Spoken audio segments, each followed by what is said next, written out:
25 अप्रैल को इंदौर से एक लड़की गायब हो जाती है। यह लड़की एक्रोपोलिस कॉलेज में बी फार्मा की स्टूडेंट थी और उसका नाम सारा सैयद था। सारा जब अपने घर से कॉलेज के लिए निकलती है और फिर गायब हो जाती है तो घर वाले बहुत परेशान होते हैं। शाम तक जब वह नहीं लौटती है तो वे उसे फोन करते हैं, लेकिन उसका मोबाइल फोन स्विच ऑफ आता है। परेशान घर वाले अपने स्तर पर सारा को बहुत ढूंढते हैं, नाते रिश्तेदारों से बात करते हैं और उसके कॉलेज मेट्स को कांटेक्ट करने की कोशिश करते हैं, लेकिन लाख कोशिशों के बावजूद सारा के बारे में कोई ऐसी जानकारी नहीं मिल पाती जिससे उन्हें तसल्ली हो। घर के लोग, खासकर सारा के पेरेंट्स, बहुत ज्यादा परेशान हो जाते हैं। उन्होंने अपने स्तर पर लड़की को जब ढूंढने की पूरी कोशिश कर ली और जब वह नहीं मिली तो सारा की मां शबाना और उनकी बहन अफसाना शिप्रा पुलिस स्टेशन इंदौर पहुंचती हैं और वहां सारा की गुमशुदगी की रिपोर्ट लिखवाती हैं। वे बताते हैं कि सारा रोज की तरह कॉलेज गई थी लेकिन लौटकर नहीं आई। पुलिस वाले, चूंकि सारा बालिग है, मान लेते हैं कि वह अपनी मर्जी से कहीं चली गई होगी। पुलिस वाले घर वालों से सारा के दोस्तों और उसके रिलेशनशिप के बारे में सवाल करते हैं। घर वाले जितना जानते हैं सारे सवालों का जवाब देते हैं। वे बताते हैं कि हाँ, दोस्त थे और आज के जमाने में हर लड़की के दोस्तों के सर्कल में लड़के भी होते हैं और लड़कों के फ्रेंड सर्कल में लड़कियां भी होती हैं। लेकिन पुलिस मानकर चलती रहती है कि सारा अपनी मर्जी से कहीं गई है और जब वक्त आएगा वह लौट भी आएगी। दिन गुजरते हैं, हफ्ते गुजरते हैं, महीना गुजर जाता है, 2 महीने गुजर जाते हैं और घर वाले बहुत परेशान हो जाते हैं। जितना वक्त गुजर रहा है उतनी घर वालों की निराशा बढ़ती जाती है। उन्हें पहले तो लगता था कि हाँ, अगर बेटी कहीं अपनी मर्जी से भी चली गई हो तो वह वापस आ जाएगी, लेकिन जब वक्त गुजरता रहा और सारा का कुछ पता नहीं चला तो घर वालों की बेचैनी और ज्यादा बढ़ गई। इस बीच उन्होंने कई बार पुलिस वालों से बातचीत की, लेकिन कोई फायदा नहीं हुआ। पुलिस वालों ने अलबत्ता घर वालों से पूछा कि सारा का बेस्ट फ्रेंड कौन था या किसके साथ उसकी ज्यादा बातचीत होती थी। इस क्रम में एक लड़के का नाम आता है जिसका नाम गौरव सरकार है। गौरव सरकार भी उसी एक्रोपोलिस कॉलेज में पढ़ाई कर रहा था और सारा का कॉलेज फ्रेंड था। सारा अक्सर गौरव के साथ बाहर घूमने जाने और मिलने जुलने की बातें अपने घर वालों को बताया करती थी, लेकिन सारा के घर के लोग गौरव के साथ उसके बहुत ज्यादा घुलने मिलने से खुश नहीं थे और उसे डांटते फटकारते भी थे। पुलिस ने जब छानबीन की तो पुलिस को यह जानकारी भी मिली। अब पुलिस ने गौरव को पूछताछ के लिए बुलाया। गौरव आया और उसने पूरे कॉन्फिडेंस से सारे सवालों के जवाब दिए। उसने बताया कि हाँ, मुझे याद है 25 अप्रैल को वह कॉलेज आई थी और हम लोग साथ में एक फ्रेंड के पास भी गए थे मिलने के लिए। फिर मैंने उसे कॉलेज के गेट के पास ही ड्रॉप कर दिया था और उसके बाद मैं घर चला आया। गौरव का बॉडी लैंग्वेज और पुलिस के सवालों का जवाब उसने इतने कॉन्फिडेंस से दिया कि पुलिस को भी उस पर शक करने की कोई वजह नहीं लगी। धीरे धीरे वक्त गुजरता गया और घर वाले जब जब दबाव बनाते पुलिस गौरव से पूछताछ करती। गौरव कभी फोन पर उपलब्ध होता, कभी नहीं होता। वह थाने आता और जवाब देकर चला जाता।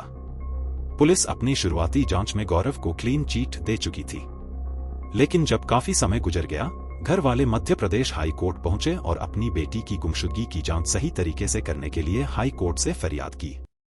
हाई कोर्ट ने पुलिस को निर्देश दिए कि इस मामले को गंभीरता से लें। हाई कोर्ट का आदेश मिलने के बाद पुलिस सक्रिय हो गई और अपने पुराने जांच विवरणों को फिर से देखा। पुलिस ने कॉल डिटेल रिकॉर्ड वगैरह भी चेक करना शुरू किया। पुलिस ने देखा कि गौरव और सारा के बीच उस दिन कई बार बातचीत हुई थी और उनके मोबाइल फोन की लोकेशन कई घंटों तक एक साथ थी। यह पुलिस के लिए एक बड़ा क्लू था। नए ऑफिसर्स जो इस बार मामले की जांच कर रहे थे हैरान थे कि पहले वाले ऑफिसर्स ने इस महत्वपूर्ण जानकारी को क्यों नजरअंदाज कर दिया था। उन्हें लगा कि सारा की गुमशुदगी में गौरव का ही हाथ हो सकता है। पुलिस ने फिर से गौरव को बुलाया, लेकिन इस बार गौरव चकमा देता रहा। कभी उसकी लोकेशन किसी शहर में मिलती, कभी किसी जगह। कभी फोन उठ जाता तो बताता कि वह उपलब्ध नहीं है। इस तरह वह इंदौर पुलिस को लगातार चकमा दे रहा था। फाइनली पुलिस को गौरव की पिन पॉइंट लोकेशन मिली जो नासिक, महाराष्ट्र में थी। नासिक के एक रेस्टोरेंट में गौरव काम कर रहा था। पुलिस ने उसे हिरासत में लिया और इस बार सख्ती की। पुलिस ने जब कॉल डिटेल रिकॉर्ड और मोबाइल फोन के लोकेशन की जांच की तो गौरव और सारा के अलावा एक और नंबर का भी पता चला।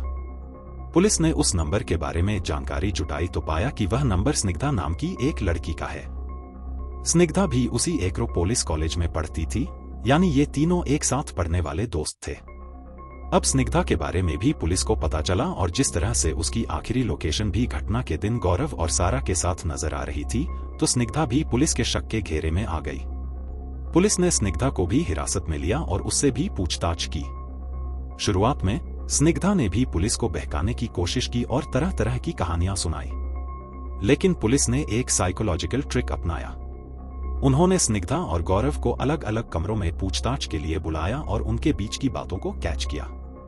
जब पुलिस ने उन बातों को पॉइंट आउट किया और उन्हें एक दूसरे के बयानों के साथ कन्फ्रंट किया, तो अंततः दोनों ने अलग अलग पूछताछ में स्वीकार कर लिया कि सारा सैयद अब इस दुनिया में नहीं है। उन्होंने यह भी कबूल किया कि सारा सैयद को मारने वाले वही थे, उसके कॉलेज मेट्स। अब सवाल यह उठता है कि अपने ही साथ पढ़ने वाली एक लड़की की हत्या उसी कॉलेज में पढ़ने वाली एक दूसरी लड़की और एक लड़के ने क्यों की और कैसे की। इसके पीछे एक बड़ी ही लोमहर्षक कहानी है। घटनाक्रम कुछ यूं रहा कि 25 अप्रैल को स्निग्धा और गौरव ने पहले ही प्लान कर लिया था कि वे सारा सैयद की हत्या करेंगे। उन्होंने सारा को धोखे से बुलाया, एक किराए की कार ली और उसे अपने साथ इंदौर के आउटर इलाके में एक सुनसान जगह पर ले गए। वहां उन्होंने धोखे से कार में ही सारा का गला घोंटा। जब सारा पूरी तरह से मृत नहीं हुई, तो गौरव ने एक बड़े चाकू से उसका गला काट दिया। इसके अलावा उसके जिस्म में भी चाकू के कई और वार किए ताकि उसकी मौत सुनिश्चित हो सके। इसके बाद वे सारा की लाश को कार में लेकर कुछ दूर तक भटकते रहे, सही जगह ढूंढने के लिए। फाइनली उन्होंने हरसोला फाटा नाम की एक सुनसान जगह आइडेंटिफाई की। वहां उन्होंने कार को अंदर जंगली इलाके में ले जाकर सारा की लाश को फेंक दिया। कार में जो ब्लड स्टेन लगे हुए थे, उन्हें शराब से साफ कर दिया। शराब में अल्कोहल होता है जिससे दाग धुल जाते हैं। इसके बाद वे अपने अपने घर लौट गए और इस घटना के बारे में किसी को नहीं बताया। जिस दिन सारा गायब हुई थी, उसके बाद वाले दिन से ही घर वालों ने पुलिस को इत्तला दे दी थी और गुमशुदगी की रिपोर्ट दर्ज कराई थी। लेकिन इंदौर पुलिस ने इस मामले की जांच में घोर लापरवाही बरती। अब जब यह कहानी सामने आ गई, तो पुलिस की टीम गौरव और स्निग्धा को लेकर उसी हरसोला फाटा के सुनसान ठिकाने पर पहुंची जहां उन्होंने सारा की लाश फेंकी थी। और जानते हैं वहां क्या मिला? वहां मिला सारा का ब्रेसलेट, उसके कपड़ों के कुछ टुकड़े और कुछ हड्डियां। बाकी सारी चीजें जानवर चट कर चुके थे और मौसम की भेंट चढ़ चुकी थी। लाश के नाम पर पुलिस को बस यही चीजें मिली, ब्रेसलेट, कपड़ों के कुछ टुकड़े और हड्डियां। हड्डियों का डीएनए एग्जामिनेशन होगा, जिससे यह स्थापित हो जाएगा कि वो हड्डियां सारा की ही हैं या नहीं। हालांकि सबसे अधिक संभावना है कि वे हड्डियां सारा की ही होंगी, क्योंकि उसी जगह पर सारा का ब्रेसलेट और कपड़े मिल गए हैं। वह जगह पुलिस को किसी बाहरी स्रोत से नहीं पता चली, बल्कि जो मुलजिम पुलिस ने पकड़ रखे थे, उन्हीं की निशानदेही पर पुलिस वहां पर पहुंची और वहां से ये चीजें पुलिस ने कलेक्ट की। इसका मतलब यही हुआ कि जो डेड बॉडी के रिमेन्स हैं, वे सारा के ही हैं। अब पुलिस ने यह सारी चीजें बरामद तो कर ली हैं और केस एक तरह से अब सुलझ भी गया है। लेकिन सबसे बड़ा सवाल यह है कि ही पुलिस, जो अब से 2 महीने पहले जब ये रिपोर्ट दर्ज हुई थी, तब पुलिस ने इस मामले को क्यों उस तरह से इन्वेस्टिगेट नहीं किया जिस तरह से करने की दरकार थी। इंदौर पुलिस के ही कुछ सोर्सेज का यह कहना है कि जो मोबाइल फोन के डिटेल्स थे, वे पहले से ही संकेत कर रहे थे कि इस घटना में गौरव और स्निग्धा का हाथ हो सकता है। तो फिर पुलिस ने शुरुआती छानबीन में गौरव के बारे में जानकारी मिलने के बावजूद इस मामले की तफ्तीश को गंभीरता से क्यों नहीं लिया? यह एक बहुत बड़ा सवाल है। अब देखना होगा कि जो इन्वेस्टिगेटर शुरुआत में इस केस में थे, उनके खिलाफ इंदौर पुलिस क्या कार्रवाई करती है। अब बात आती है कि आखिर सारा सैयद की हत्या इन दोनों ने मिलकर क्यों की। जवाब यह है कि सारा सैयद से गौरव की पुरानी दोस्ती थी। सारा जब घर से कहीं जाती थी या देर तक कहीं बाहर रहती थी, तो वह गौरव का नाम लेती थी। सारा के घर वाले कभी कभी गौरव को कुछ भला बुरा भी कहते थे। दूसरी ओर सारा के घर वाले भी उसके साथ सख्ती किया करते थे। इन सभी कारणों से गौरव के मन में सारा के प्रति खुंदक थी।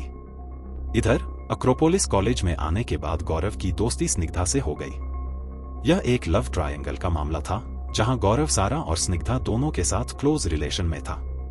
इस बात को लेकर स्निग्धा और गौरव के बीच में बात होती थी और सारा अक्सर गौरव को स्निग्धा से ज्यादा मिलने से रोकती थी। गौरव को एक को चुनना था। स्निग्धा ने गौरव को कॉन्फिडेंस में लिया और दोनों ने मिलकर सारा को ठिकाने लगाने की साजिश रच ली। 25 अप्रैल को उन्होंने धोखे से सारा को किडनैप किया और फिर उसका कत्ल कर दिया। विडंबना देखिए कि जब सारा गायब हुई, उसी दिन घर वालों को पता चल गया और उन्होंने पुलिस में भी इत्तला दी। लेकिन पुलिस ने इतने दिनों तक, लगभग 2 महीने तक, इस मामले की सही तरीके से तफ्तीश करने की जहमत नहीं उठाई। वक्त के थपेड़ों के चलते पूरी की पूरी लाश गायब हो गई। चंद हड्डियां, एक ब्रेसलेट और कुछ कपड़े बचे, तब जाकर पुलिस उस मौके पर पहुंची जहां पर उन लोगों ने लाश फेंकी थी। यह अपने आप में इंदौर पुलिस के लिए बहुत ही निंदा वाली बात है। आज की कहानी कुछ ऐसी है। इस कहानी पर आपकी राय क्या है, प्लीज हमें कमेंट करके जरूर बताइएगा। अपना और अपनों ख्याल रखिए, सुरक्षित रहिए। धन्यवाद।